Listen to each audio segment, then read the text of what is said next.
Depois, algum tempo depois, já com mais seguidores, ele se muda de Meca para Medina, uma outra cidade. E lá ele se tornou não somente o líder religioso, mas político e militar dos seus seguidores. A nova religião que ele estava trazendo, essas novas revelações, formavam uma visão de civilização que incluía não somente uma liderança espiritual, mas também a criação de um Estado, de um sistema político, que seguiam leis políticas e religiosas. Então, desde o início, a intenção era criar algo político, uma nação, não é, islâmica, por assim dizer, que fosse guiada e orientada por estas revelações que estavam registradas no Corão. E aí, naturalmente, à medida que o movimento em torno da figura de Maomé ia crescendo, começou a haver resistência, inclusive lá em Medina. E começaram algumas guerras sangrentas entre Maomé e seus seguidores. Você ainda hoje pode ir lá num desses centros de peregrinação, eu não sei se está em Meca ou Medina, mas a espada de Maomé está lá. Ele liderava o seu povo nestas guerras e, pelo que nós lemos... Vamos esclarecer algumas falsas alegações feitas pelo pastor Augustus Nicodemos Lopes sobre o profeta Muhammad, que a paz esteja com ele. Primeiro, o pastor disse: E começaram algumas guerras sangrentas entre... Observamos que o pastor utilizou deliberadamente a expressão guerra sangrenta, com a intenção de fixar essa ideia na mente dos ouvintes. No entanto, essa afirmação é incorreta, pois a maioria das batalhas travadas pelo profeta foram de natureza defensiva, sendo que os pagãos de Meca foram frequentemente os primeiros a atacar Medina, que está localizada a cerca de 400 quilômetros de Meca. Diversos livros históricos mencionam que o número total de mortes nessas batalhas foi muito pequeno e insignificante.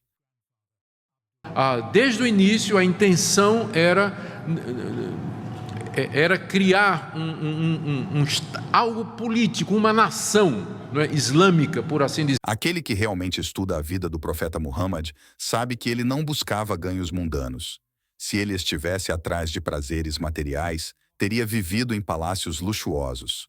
No entanto, a realidade mostra o contrário. Ele viveu de maneira austera, contente com o mínimo necessário, desde seu nascimento até sua morte. As casas do profeta eram simples quartos que mal acomodavam ele e suas esposas.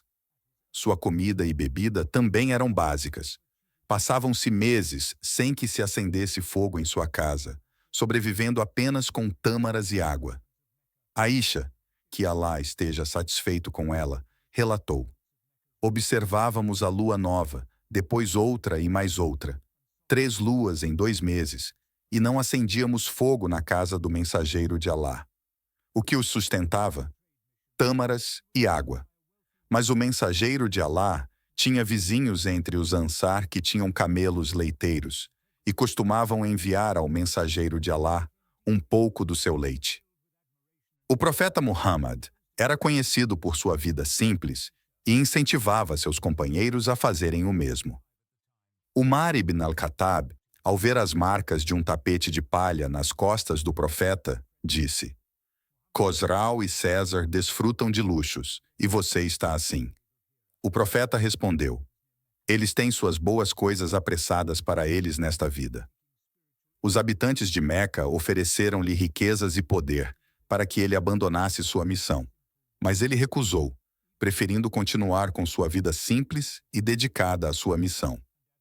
O ocidental Thomas Carlyle reconheceu essa verdade dizendo: Muhammad foi um homem austero em sua moradia, comida, bebida, vestimenta e em todos os seus assuntos.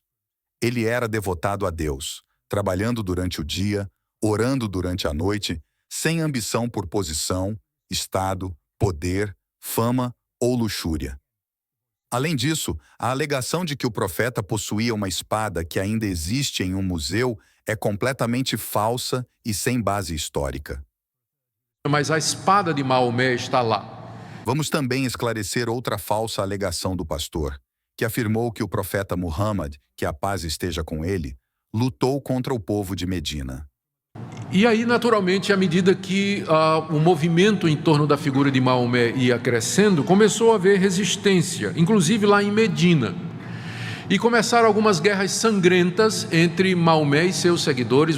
A verdade é que ele fez o oposto.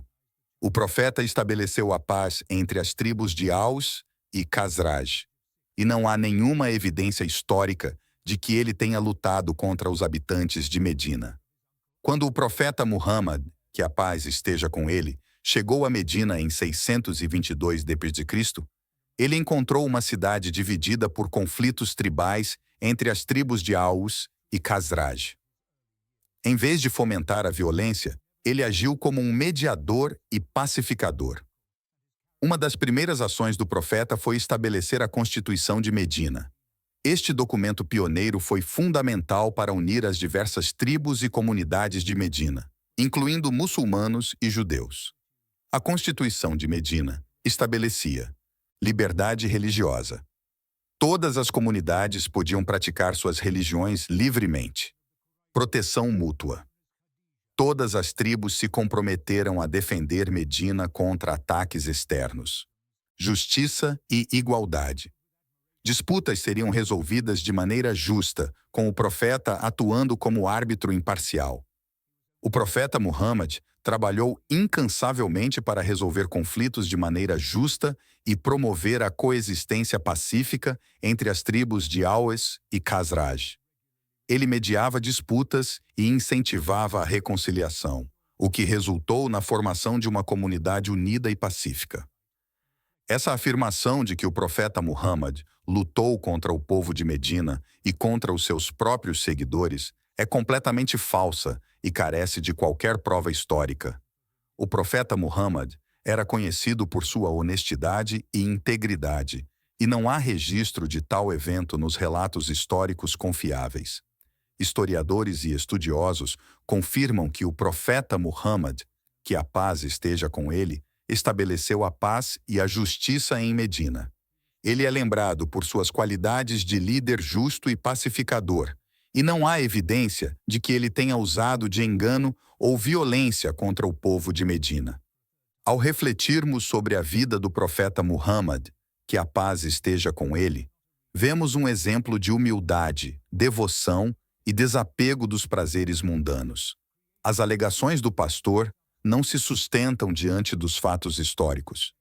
Que possamos nos inspirar na verdadeira vida do profeta e buscar uma existência mais significativa e focada no bem.